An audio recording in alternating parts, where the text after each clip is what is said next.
Nous trouvons l'apôtre Paul à Philippe déclarant avec un désir ardent, afin de connaître Christ et la puissance de sa résurrection.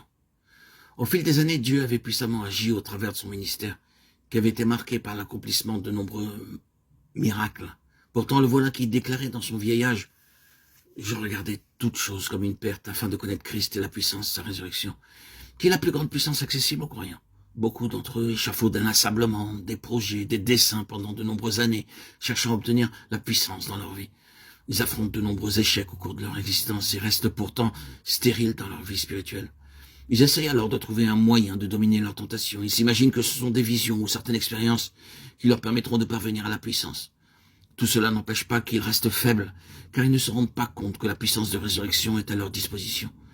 Si nous avons la conviction que notre Seigneur Jésus-Christ est mort à notre place pour expier nos péchés et qu'il est ressuscité pour notre justification afin de vivre en nous par son Saint-Esprit, alors nous pouvons recevoir dans notre être par la foi jour après jour la puissance de résurrection pour chaque situation, chaque tentation, chaque besoin.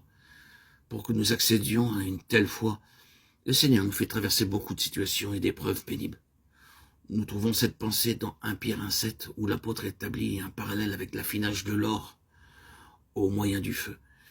Il n'est pas possible de nettoyer ce métal avec du savon et de l'eau. Il faut pour cela l'introduire dans le feu purificateur maintes et maintes fois jusqu'à ce que la dernière trace d'impureté soit consumée. De la même manière, il faut que nous passions par des feux purificateurs afin d'être délivrés des doutes et de l'incrédulité. Nous sommes poussés à croire et nous jugeons cette foi solide. Pourtant, il convient de se poser la question. Trouvera-t-elle grâce aux yeux du Seigneur? À moins que nous n'ayons une foi de nature à nous approprier la puissance de sa résurrection jour après jour. Il n'en sera pas satisfait. Paul écrit dans Galates 2:20, « Christ vit en moi, parce que c'est lui, le Christ vivant, qui a vaincu la mort pour vous et pour moi. C'est lui qui vit en nous, afin que nous remportions la victoire sur nos tentations jour après jour, par la foi dans la puissance de sa résurrection. » Bien que les Éphésiens eussent été enseignés par Paul, Apollos et Timothée, Paul prie. Il pria dans Éphésiens 1:16-20, afin qu'il leur fût donné de connaître la grandeur surabondante de la puissance de Dieu. C'est-à-dire cette même puissance que Dieu manifesta en Christ lorsqu'il le ressuscita des morts.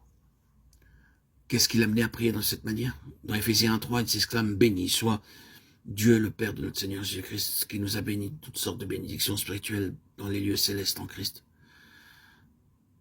Pour en être les bénéficiaires, nous devons connaître la manière de recevoir dans notre être la puissance de la résurrection. Et pour que nous parvenions à cette connaissance et cette foi, le Seigneur nous fera passer par des épreuves, des souffrances et toutes sortes de difficultés.